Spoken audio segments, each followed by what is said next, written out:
বিপদ আমার পেছনে, প্রতিটি মুহূর্ত কাটছে আমার মৃত্যুর মুখে। গতকালকে শুক্রবার যাওয়াতে আমি আসলে সময় পাইনি, ভাবলাম যে আজকে যাওয়া।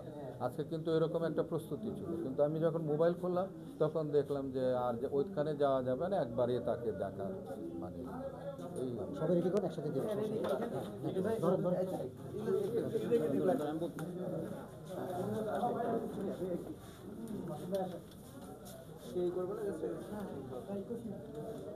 সেটা হচ্ছে মানে আমরা দেখি যে যেমন যাদের কিংবদন্তি বলি, মানে তারা দেখি যেমন তাদের একটা ক্যারিয়ারের পরে তারা আসলে কখনো অভিনয় করতে পারে না, তাদের চরিত্র থাকে না। তো সেই জায়গা থেকে যদি বলি যে আমাদের যারা কিংবদন্তি আছে, যারা চলে যাচ্ছেন, তারা আসলে ওয়েল ট্রিটটা পান কিনা আমাদের এই চলচ্চিত্র দিয়ে আর কি, না না পায় না। আসলে হলো যে আপনি দেখেন যে আমাদের পার্শ্ববর্তী দেশের কথা দেখেন, দেখলে পরে আপনারা বুঝবেন কিন্তু তো আমাদের সমসাময়িক যারা আছে তারা কিন্তু কাজ করছে এবং সম্মানের সঙ্গে কাজ করছে, এবং সম্মানজনক ক্যারেক্টার চরিত্র এইভাবে তাদের জন্য তৈরি হয়, সেভাবে করা হচ্ছে।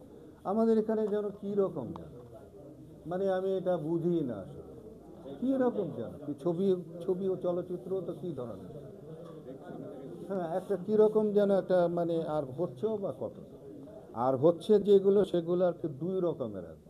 মেন স্ট্রিমের কয়টা আপনি আমাকে বলেন, মেন স্ট্রিমের থেকে কিন্তু হচ্ছে না, কিন্তু বাকি যে যারা করছেন আর কি তারা তো আসলে আমাদের চলচ্চিত্রের মানুষগুলোকে জানেই না, বুঝেই না, কিন্তু কাকে কতটুকু সম্মান দিতে হবে সেটাই তো জানে না, তো তারা তো নেয়ও না এদেরকে।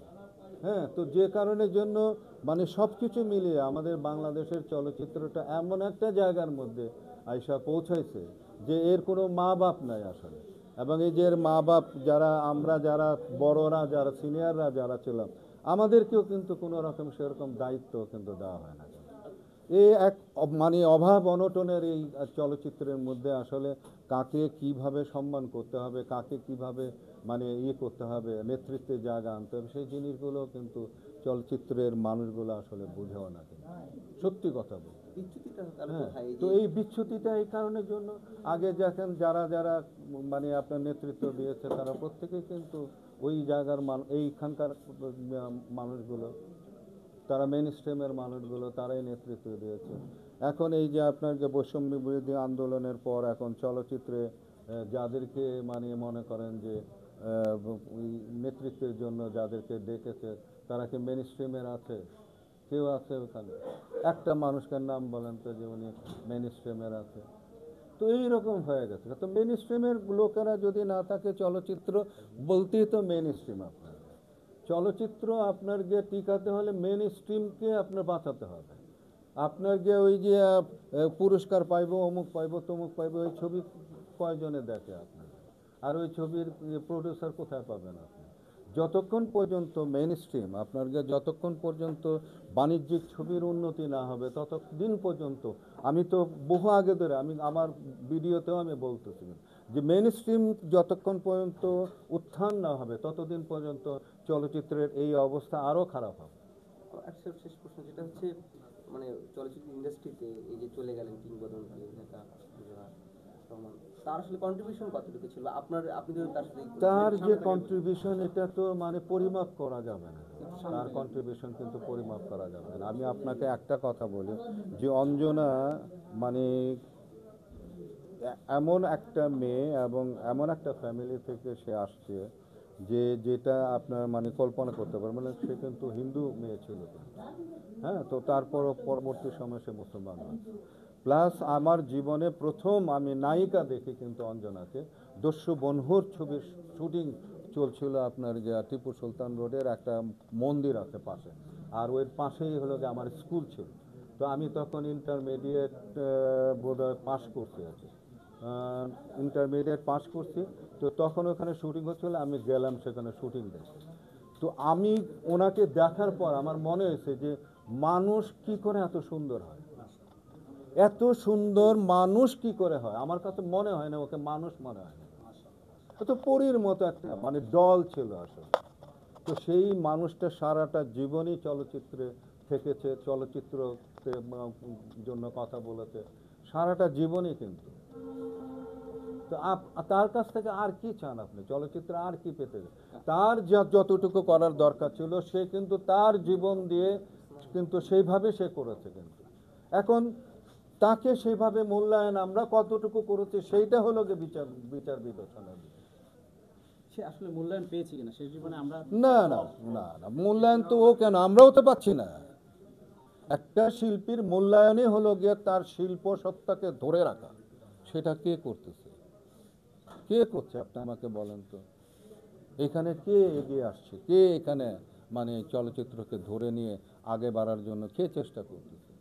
আচ্ছা ভাইয়া, এই অভিযোগটা কার কাছে করছেন? আপনারা তো এই চলচ্চিত্রের বোদ্ধা, আপনারা চলচ্চিত্র সিনিয়র, আপনার কার কাছে এই অভিযোগ? এই অভিযোগটা সকলের কাছে করছি, আপনাদের কাছেও করছি, সরকারের কাছে করছি, চলচ্চিত্রের মানুষের কাছে করছি, সকলের কাছে করছি।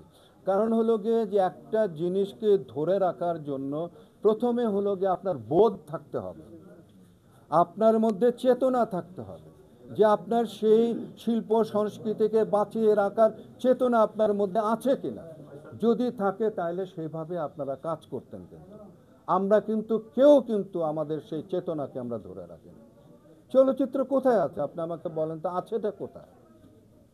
তো থাকার জন্য যে ব্যবস্থা এগুলোকে আমরা বলি না, আপনি আমাকে বলেন। আমি তো এরকমও প্ল্যান দিয়েছি, আমি তো এই মানে আমার ভিডিওগুলোর মধ্যে আমি বলছি যে আপনি কমার্শিয়াল ছবিকে প্যাট্রোনাইজ করেন, প্যাট্রোনাইজ করলে পরে আপনার গিয়ে শিল্পীদেরকে রক্ষা করতে পারবেন, আদারওয়াইজ আপনি কি করে রক্ষা করবেন?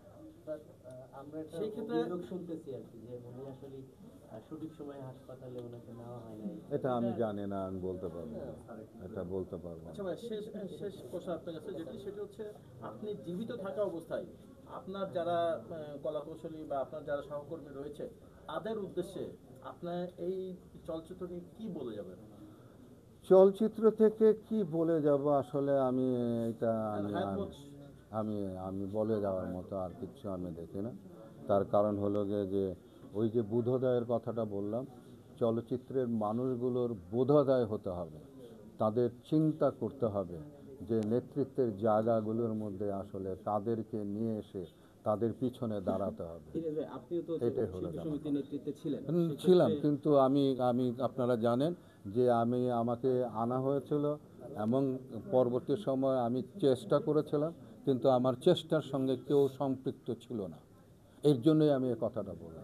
আমি যদি এক কথায় জানতে চাই, যেমন আপনি, মানুষ তো মরণশীল, সবার একদিন মরতে হবে, সেক্ষেত্রে আপনি যদি একজন কিংবদন্তি শিল্পী হিসেবে আপনি কি আশা করবেন যে আপনাকে মূল্যায়নটা কিভাবে করা যেতে পারে?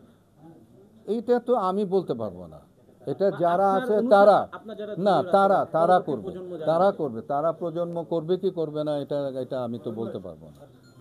হ্যাঁ, সেটা আমি বলতে পারবো। এই প্রজন্ম কিভাবে দেখবে আমাকে, কিভাবে দেখবে এই দেশ আমাকে কিভাবে দেখবে, এটা তো দেশ করে প্রজন্মের উপরে নির্ভর, ঠিক না? কারণ দেখছি যে সকল জায়গায় কিন্তু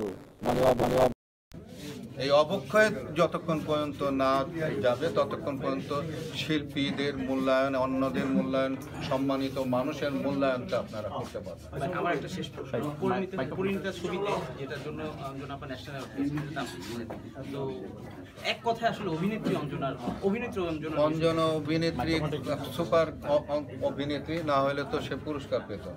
হ্যাঁ, এবং এইটি একটা মানে এমন একটা মানে গল্প, টেস্টেড একটা চরিত্র, মানুষ জানে, পড়েছে, এটা করেছে, সেটা করেছে। পরিণীতা, শরৎচন্দ্রের পরিণীতা, ঘরে ঘরে বাংলার মানুষরা এটা কিন্তু এই ক্যারেক্টার জানে। তো সেই ক্যারেক্টারটা যদি ঠিক মতো না করতে পারতো তাহলে তো সে পুরস্কার পেতে পারতো না।